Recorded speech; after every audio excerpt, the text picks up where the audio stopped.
BNP chairperson Begum Khaleda জিয়ার সর্বশেষ শারীরিক অবস্থা নিয়ে নতুন আপডেট পাওয়া গেছে।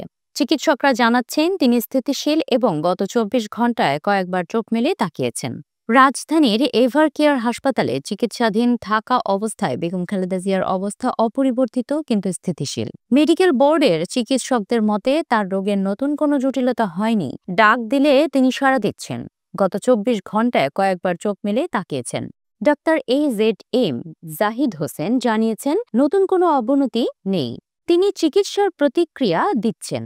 ভিটাল প্যারামিটার কিছুটা ওঠানামা করলেও নিয়ন্ত্রণে রাখা হচ্ছে। বেগম খালেদা জিয়ার চিকিৎসা চলছে একটি বড় সড় মেডিকেল বোর্ডের অধীনে, যেখানে রয়েছেন বাংলাদেশের বিশেষজ্ঞ চিকিৎসকরা, যুক্তরাষ্ট্রের জনস হপকিন্স হাসপাতালের বিশেষজ্ঞরা, লন্ডন ক্লিনিকের অভিজ্ঞ চিকিৎসকরা। প্রতি রাতে এই মেডিকেল বোর্ড জরুরি বৈঠকে বসে তার পুরো শারীরিক অবস্থার মূল্যায়ন করছেন।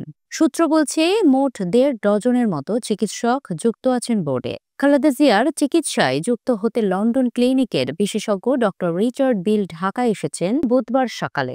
তিনি প্রথমে একটি হোটেলে অবস্থান নেন, পরে সরাসরি এভার কেয়ার হাসপাতালে গিয়ে মেডিকেল টিমের সঙ্গে মিটিং করেন। তার আগমনের পর নতুন কিছু পরীক্ষার নির্দেশ দেওয়া হয়েছে। পরীক্ষার ফলের ওপর ভিত্তি করে চিকিৎসায় পরিবর্তন আসতে পারে বলে চিকিৎসকরা জানিয়েছেন। গতকাল রাতে চীন থেকে আসা ৪ জন বিশেষজ্ঞ চিকিৎসক এভার কেয়ার হাসপাতালে যান। তারা হলেন চি জিয়ানফান, ইয়ানঝি, ঝং ইউহি ও ম্যানহং ও।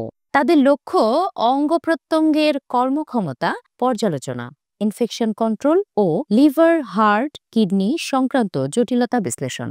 অন্তর্বর্তী সরকারের পক্ষ থেকে ঘোষণা করা হয়েছে শুক্রবার বাদ জুমা দেশের সব মসজিদে দোয়া মাহফিল, পাশাপাশি মন্দির, গির্জা, প্যাগোডা সহ সব ধর্মীয় উপাসনালয়ে প্রার্থনার আহ্বান। দেশের সর্বস্তরের মানুষকে তার রোগ মুক্তির জন্য দোয়ারও অনুরোধ জানানো হয়েছে। মেডিকেল বোর্ডের মতে পরীক্ষার রিপোর্ট না পাওয়া পর্যন্ত বিদেশে নেওয়ার সিদ্ধান্ত ঝুলে আছে। আশানুরূপ উন্নতি না হলে বিদেশে স্থানান্তরের প্রশ্নই উঠবে না।